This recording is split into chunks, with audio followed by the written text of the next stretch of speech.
नमस्कार, news room live में आपका स्वागत। मैं राहुल ओझा आपके साथ। खबर गया से है, जहां हादसे की एक बेहद डरावनी तस्वीर, दिल दहला देने वाली तस्वीर सामने आई है। तस्वीर उस वक्त सामने आई जब जयमाल हो रहा था शादी के दौरान, और उसी दौरान छत का जो छज्जा है वो गिर पड़ा। काफी संख्या में महिलाएं जो थी वो छज्जे पर मौजूद थे। और देखिए तस्वीर, देखिए किस तरीके से जो छज्जा है वो भरभरा कर गिर जाता है और उस पर कई लोग जो हैं वहां खड़े होकर के जयमाला देख रहे होते हैं। और उसी दौरान यह घटना होती है और इस घटना का लाइव वीडियो सामने आया है। शादी में जयमाला देखने के दौरान छत का छज्जा गिरने की तस्वीर सामने आई है, जिसे देखकर किसी के भी रोंगटे खड़े हो जाएंगे। तस्वीरों में आप देख सकते हैं कि स्टेज पर जयमाला हो रहा है, कई लोग मोबाइल में इस पल को कैद कर रहे हैं। बाईं ओर दिख रहा है कि छत से भी कई लोग किनारे पर खड़े होकर जयमाला देख रहे हैं। तभी ज्यादा भार पड़ने के कारण छज्जा टूट जाता है और लोग रेलिंग सहित नीचे गिर जाते हैं। ये तस्वीर काफी डरावनी है। हालांकि गनीमत रही कि किसी के जान की हानि नहीं हुई है। घटना इमामगंज प्रखंड के सिद्धूपुर पंचायत स्थित मझियाव गांव की बताई जा रही है। बताया जा रहा है कि नंदू यादव के घर बारात आई थी और तभी यह हादसा हुआ है।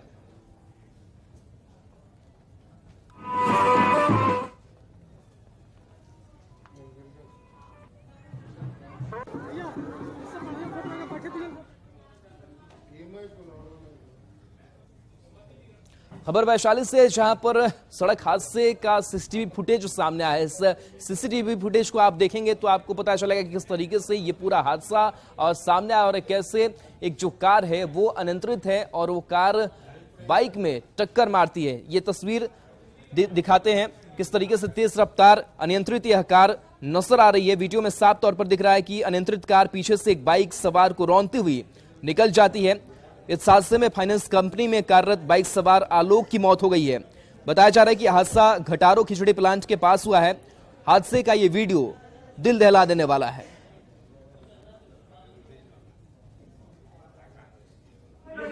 हेलमेट पानी हुआ था, हेलमेट पानी हुआ था। तो सीसीटीवी फुटेज की तस्वीर हम आपको दिखा रहे हैं। इसका जो वीडियो सामने आया है वीडियो आपको दिखा रहे हैं। देखिए कैसे कार अनियंत्रित है, काफी तेज रफ्तार कार जो है वो सड़क पर साए साए करते हुए निकलती नजर आ रही है और उसी बीच एक बाइक सवार को घसीटती हुई टक्कर मारती हुई कार आगे बढ़ जाती है। यह हादसे की तस्वीर देखिए और कुछ लोग इस वीडियो फुटेज को देख रहे हैं तो उनके भी होश उड़ रहे हैं इस तस्वीर को देखने के बाद से। बताया जा रहा है कि इस घटना में फाइनेंस कंपनी में कार्यरत बाइक सवार आलोक की मौत हो गई। और खबर मुजफ्फरपुर से है, जहां पर एसएसपी ऑफिस में आग लग गई। बताया जा रहा है कि कई जो फाइलें हैं वो इस आगलगी में जलकर खाक हो गई है। वहीं एसएसपी ने जानकारी दी है कि शॉर्ट सर्किट की वजह से यह आग लगी होगी। हालांकि इस पूरे मामले की छानबीन जांच जो है वो की जा रही है, लेकिन कई जो दस्तावेज है, महत्वपूर्ण दस्तावेज है, वो जलकर खाक हो चुके हैं। तस्वीरें जो निकल करके सामने आई है वो तस्वीर आपको दिखा रहे हैं। शॉर्ट सर्किट से आशंका इस आगलगी की जताई जा रही है। बताया जा रहा है कि अगजनी में ऑफिस में 3 शाखा की फाइल जली है। एसएसपी ने बताया कि शॉर्ट सर्किट आग लगने का कारण हो सकता है। फिलहाल नुकसान का आकलन किया जा रहा है। एसएसपी ऑफिस में सुबह आग लगने की सूचना प्राप्त हुई है। फायर ब्रिगेड की पूरी टीम काम कर रही है और भी सभी लोग हम लोग लगे हुए हैं। अभी तक सामान शाखा, वीओ शाखा और सिटी एसपी ऑफिस के जो कुछ कार्यालय है उसमें काफ़ी क्षति हुई है, विशेषकर फाइलों की और आंकड़ों की। प्रथम दृष्टया तो यही लग रहा है कि शायद शॉर्ट सर्किट हुआ होगा बिजली का, इसकी वजह से लगी। खबर भागलपुर से है, जहां पर पुलिस की बड़ी लापरवाही सामने आई है। बताया जा रहा है कि एक नाबालिग को 107 की कार्रवाई का नोटिस भेजा गया और इस पूरे मामले को लेकर के विवाद बखेरा जो है वो खड़ा हो गया है और पुलिस की कार्यशैली पर कई सवाल लगातार खड़े हो रहे हैं। बताया जा रहा है कि मामला खीरी बांध का है। नाचरा और जुबेदा के बीच पिछले दिनों पानी को लेकर के विवाद हुआ था और इस मामले में पुलिस ने बीबी जुबैदा, बीबी रवीना और 10 साल के नाबालिग बच्चे मोहम्मद कुटकू को 107 का नोटिस जारी किया है। जबकि कुटकू का कहना है कि जिस दिन ये विवाद हुआ था वह स्कूल में था। परिजनों का आरोप है कि पुलिस बिना घर आए और जांच किए बिना ही बच्चे का नाम दे दी है। सूचना मिल रही है, हम लोग उसकी जांच करेंगे और जांच के बाद जो भी तथ्य आएंगे उसके हिसाब से आगे की कार्रवाई की जाएगी। अगर इसमें कुछ गलती की गई ऑफिसर्स के द्वारा तो उनके ऊपर भी कड़ी कार्रवाई की जाएगी। भागलपुर पुलिस का एक नया कारनामा सामने आया है, जिसमें बाईपास टीओपी क्षेत्र के खीरी बांध में एक बच्चे पर जो है 107 की कार्रवाई को लेकर नोटिस भेज दिया गया है। यहां पर बीबी नाजरा और बीबी जुबैदा के बीच पानी को लेकर विवाद हुआ था और उस विवाद के बाद जो है थाना में एक पक्ष के तरफ से जो है लिखित शिकायत की गई थी, जिस पर थाना के द्वारा जो है 3 लोगों को जो है 107 की कार्रवाई की गई, जिसमें बीबी जुबैदा हैं और बीबी रवीना हैं और मोहम्मद कटकू है। जबकि मोहम्मद कटकू जो है वो नाबालिग है और 7वीं कक्षा में पढ़ता है। हम उनकी माँ से बात करते हैं, क्या हुआ था मामला? पानी के विषय में हुआ था, जब ऐसे बतावती हुआ था पानी के विषय में। मेरा बच्चा था भी यहाँ नहीं पढ़ने गया था और इसका भी नाम दे दिया। पुलिस आई थी? नहीं, पुलिस नहीं आई थी। कितना उम्र है बच्चा का? बच्चा का 10 साल उम्र है, आधार कार्ड में 10 साल उम्र है। हाँ। मारपीट किया था ये? नहीं, ये तो जानबो नहीं करता था, ये नहीं था, पढ़ने गया था। 107 का नोटिस जो आया उसमें नाम दे दिया? नाम दे दिया 107 में। हाँ। तुम्हारा नाम दे दिया है, कैसे दे दिया है?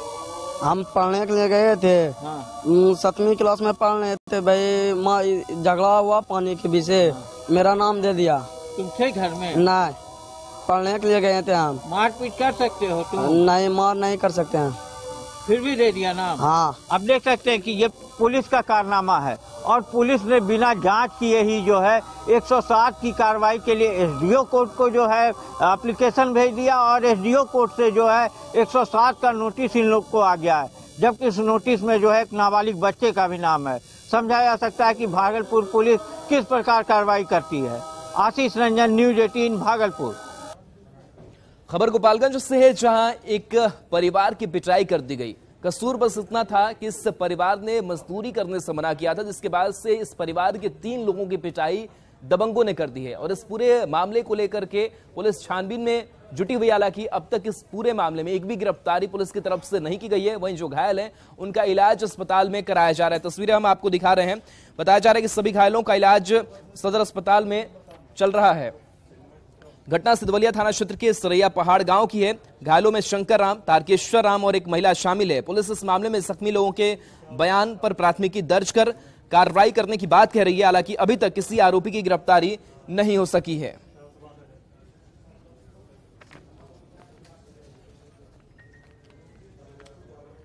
और इस बीच बक्सर से बड़ी खबर है, जहां पर सेक्स रैकेट का भंडाफोड़ हुआ है। बताया जा रहा है कि 3 कमरे में 3 कपल आपत्तिजनक हालत में पाए गए। पुलिस पूरे मामले की तफ्तीश करने में जुटी हुई है। लोग लगातार शिकायत भी कर रहे थे और ऐसे में इस सेक्स रैकेट का खुलासा हुआ है। बताया जा रहा है कि पुलिस ने लॉज में छापेमारी की। आपत्तिजनक हालत में कपल पकड़े गए। पुलिस ने सबको हिरासत में लिया है, पूछताछ की जा रही है। डुमराव थाना इलाके में यह छापेमारी की गई है। पौष इलाके में छापेमारी से हड़कंप मचा हुआ है। तो पुलिस ने लॉज में छापेमारी की है और आसपास के लोग भी लगातार इसकी शिकायत कर रहे थे कि कुछ संदिग्ध गतिविधियां लगातार देखने को मिल रही है और ऐसे में पुलिस ने सबको हिरासत में लिया है। तस्वीरें सामने आई है। ये तस्वीर हम आपको दिखा रहे हैं, जहां 3 कमरे से 3 कपल पकड़े गए हैं।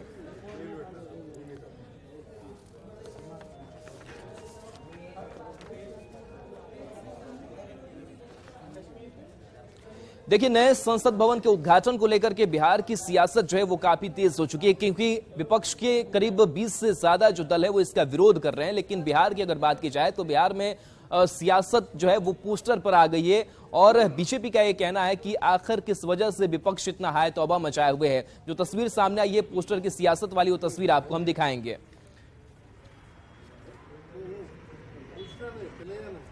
लोकतंत्र के नए मंदिर के उद्घाटन समारोह को लेकर विरोध और बहिष्कार जारी है। इस बीच बीजेपी प्रदेश कार्यालय के सामने बड़े पोस्टर लगाकर विरोधियों पर हमला बोला गया है। तो देख सकते हैं ये पोस्टर है और लव कुमार सिंह रुद्र ने ये पोस्टर लगाया है, जिसमें लिखा है कि मोदी जी कुछ अच्छा करेंगे तो विरोधी बाइकॉट करेंगे। लोकतंत्र का नया मंदिर, बाइकॉट गैंग की ओछी राजनीति। उसके नीचे लिखा है, देश के संसद का उद्घाटन हिंदुस्तान का प्रधानमंत्री नहीं करेगा तो क्या पाकिस्तान का प्रधानमंत्री करेगा।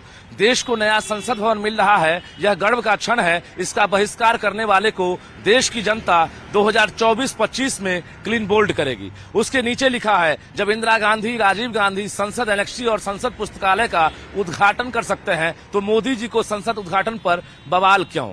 जिस पार्टी ने डॉक्टर राजेंद्र प्रसाद को राष्ट्रपति रहते ना जाने कितना बार अपमान किया, यहां तक कि राजेंद्र बाबू की अंत्येष्टि में इनके नेता नहीं शामिल हुए, उन्हें सदाकत आश्रम के सिलन भरे कमरे में रहने के लिए मजबूर कर दिया, वे लोग सस्ती राजनीति के लिए बाइकआउट कर रहे हैं। तो इस तरह से जो विरोधी पार्टी जो लगातार विरोध जता रहे हैं, बहिष्कार कर रहे हैं, उनको जो है पोस्टर के जरिए जवाब दिया गया है। कैमरामैन आशीष के साथ रजनीश कुमार, न्यूज 18 पटना।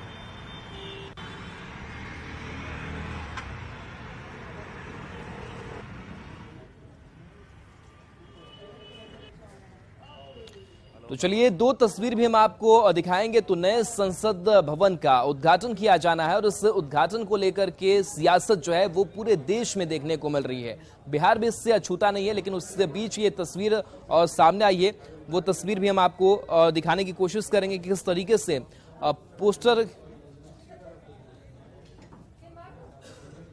पोस्टर जो है वो दिखाई जा रही है। पोस्टर के माध्यम से निशाना भी साधा गया है और एक तस्वीर और दिखा रहे हैं जहां पर बीजेपी कार्यकर्ताओं ने पूजा अर्चना की है और विपक्ष को सद्बुद्धि देने की बात कही है। तो पोस्टर के माध्यम से भी निशाना साधा गया है और दूसरी तस्वीर आपको दिखा रहे हैं जहां पर बीजेपी कार्यकर्ताओं ने पूजा अर्चना की है कि विपक्ष को सद्बुद्धि दीजिए कि अगर प्रधानमंत्री नरेंद्र मोदी अगर इस भवन का उद्घाटन नहीं करेंगे तो आखिर कौन करेगा।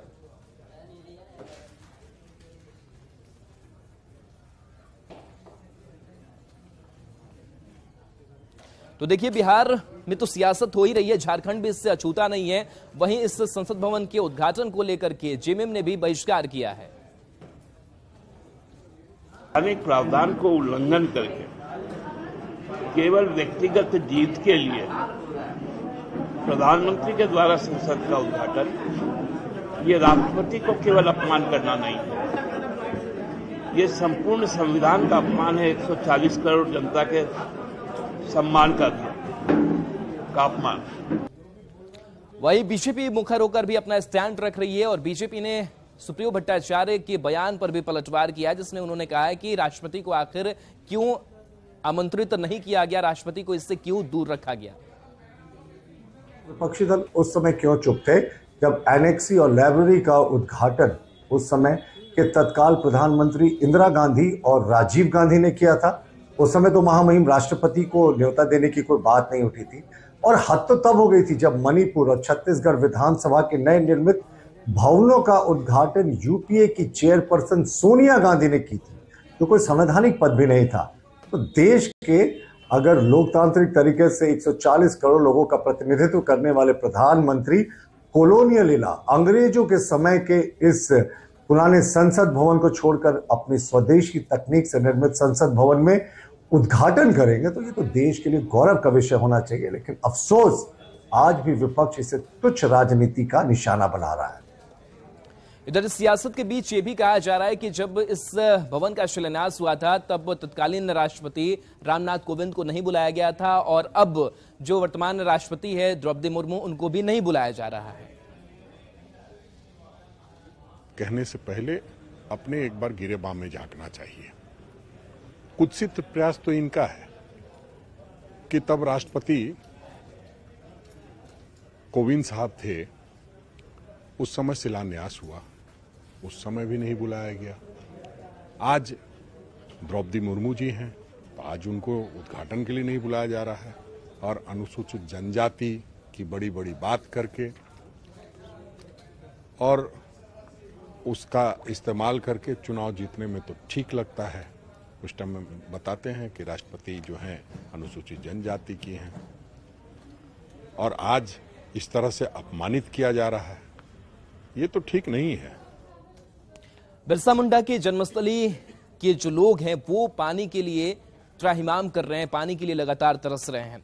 कहा यह भी जा रहा है कि जिनके नाम पर, जिस बिरसा मुंडा के नाम पर सियासत झारखंड की होती रही है, वही अब झारखंड की धरती पानी के लिए तरस रही है।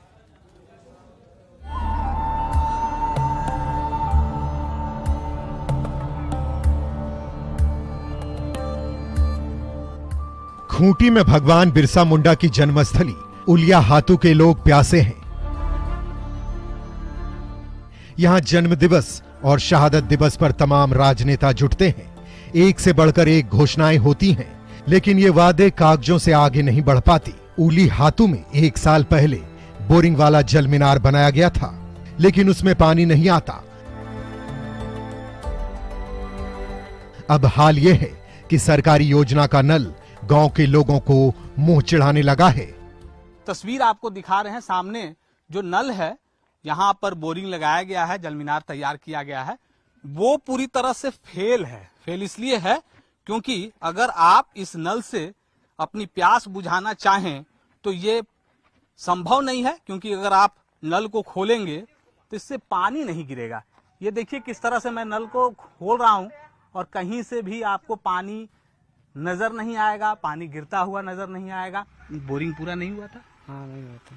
कम हुआ है क्या? हाँ, कम हुआ है। बोरिंग कम हुआ।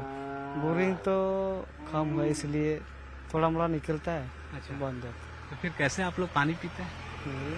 कुआं से। कहाँ आज पानी कहाँ से लाए थे? आज कुआं से। कुआं से? हाँ। कुआं का पानी, दाढ़ी का पानी ठीक है? ठीक है, उसी को पीते हैं तो पानी छान कर पीते हैं कपड़ा से? हाँ, छान के पीते हैं।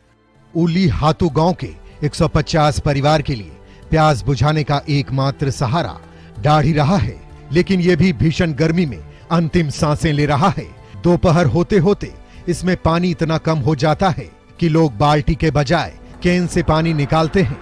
लोग मजबूर हैं क्योंकि उनके पास दूसरा विकल्प नहीं है। देखिए, जल सजन के नाम पे हम लोग को दिया गया था, तो वो भी 2 साल से बंद है, खराब है। और अभी उसके लिए हम लोग कई दिन से मांग कर रहे हैं कि इसको बनाया जाए, लेकिन अभी तक कोई अधिकारियों के ऊपर कोई प्रभाव अभी तक नहीं पड़ा। खत्म हो जाएगा तो? खत्म हो जाएगा तो कैसे? वही कुआं से। उसमें भी नहीं है पानी, बहुत कम है। हाँ, वही तो काम है। इसी पानी को पीने की मजबूरी है, क्योंकि ये उली हातू गांव है, भगवान बिरसा मुंडा का गांव है, और इस गांव के लोग भी ऐसा गंदा पानी पीने के लिए मजबूर हैं। कैमरा पर्सन प्रभाकर के साथ अविनाश कुमार, न्यूज़ 18, उली हातू। सीमांचल इलाके में पिछले कुछ समय से सुनियोजित तरीके से रेप की घटना अंजाम दी जा रही है। हिंदू संगठन का आरोप यह है कि साजिश के तहत ऐसी घटनाओं को अंजाम दिया जा रहा है, और ऐसी घटनाओं को अंजाम देकर के एक विशेष समुदाय जो है वो हिंदू धर्म पर कहीं ना कहीं खतरा मंडरा रहा है। तो ये तस्वीर निकल करके सामने आई है, कटिहार की तस्वीर है। ताजा मामला कटिहार का है, जहां कटिहार के बारसोई में मुस्लिम समुदाय के युवक उबेर पर नाबालिग से रेप का आरोप लगा है। मामला सामने आने के बाद 2 दिन तक दबाव बनाकर केस को मैनेज करने की बात कही जा रही है। आरोप है कि पीड़ित के परिवार को जान से मारने की भी धमकी दी गई। हिंदू संगठन के लोगों के सहयोग से थाने में मामला दर्ज कराया गया है। विश्व हिंदू परिषद के लोग पीड़ित के लिए इंसाफ के साथ साथ आरोपी उबेर की जल्द गिरफ्तारी की मांग कर रहे हैं। उधर से थे, हम बैठे थे, 2-3 गो सहेले था, वो सहेले सब चल गया पानी आने। पानी आने गया तो हम चिल्लाते थे। रेप का मामला है। मामला ये है, आजमनगर क्षेत्र में एक लड़की का, नाबालिग लड़की का बलात्कार हुआ, जो कि हिंदू समाज से है, और ओबेद आलम नाम का आदमी उसका जबरन खेत में जो घास काटने गए थे उसका बलात्कार किया है। अभी हम लोग उसको लेके यहाँ पे मेडिकल कराने के लिए आए सदर अस्पताल में। अभी उसका मेडिकल हो रहा है। आजमनगर थाना में उस पर FIR हुआ, लेकिन अभी तक लड़का का गिरफ्तारी नहीं हुआ।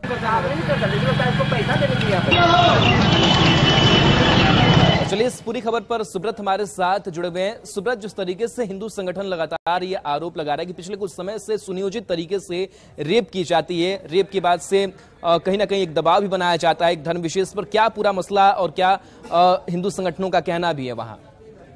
देखिए, हिंदू संगठन का दावे का अगर माने तो सीमांचल में एक रैकेट चल रहा है, और इस रैकेट को स्थानीय स्तर पर सेक्स जिहाद कहा जाता है।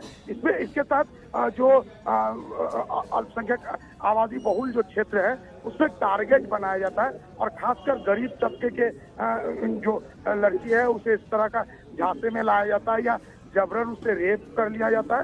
और रेप के बाद एक पंचायती होता है, और पंचायती में कभी कभी ऐसा मामला भी होता है जो लड़की पर शादी का दबाव बना दिया जाता है, या लालच देकर, प्रलोभन देकर बात को मैनेज करने के नाम पर शादी करवा दिया जाता है। दूसरे तौर पर कभी कभी ऐसा भी स्थिति आता है जो ग्रामीण पंचायती का स्तर पर लड़की को कुछ मुआवजा देकर इस मामले को रफा दफा कर दिया जाता है और प्रशासन तक मामला जाने नहीं दिया जाता है। पिछले कई सालों से इस तरह का रैकेट सीमांचल के इस इलाके में और सक्रिय है। इस तरह का दावा हिंदू संगठन का है, लेकिन अब इस हाल के दिनों में ऐसे मामले को लेकर संगठन भी मुखर हुआ है। निश्चित तौर पर इसके बाद मामले में कमी आया है, लेकिन अब भी ये जारी है और जो संगठन का दावा है जो प्रशासन के सामने जाने के बाद भी मामले पर लिपाप्रति का जो प्रयास होते रहता है। हालांकि ये जो मामला है इसमें जब मामला सामने आया है तो पुलिस ने संज्ञान लिया है और पीड़िता का जो नाबालिग है उसका मेडिकल करवाया जा रहा है और आगे का कार्रवाई का भरोसा दिया जा रहा है। चलिए, बिल्कुल सुब्रत, शुक्रिया तमाम जानकारी के लिए आपका। तो कटिहार की ये खबर हम आपको बता रहे थे कि कैसे जो लब जिहाद एक हमने नाम सुना था और इस सिख जिहाद का भी जो चर्चा है, जिक्र है, वो इस सीमांचल के इलाके में जोर पकड़ा हुआ है।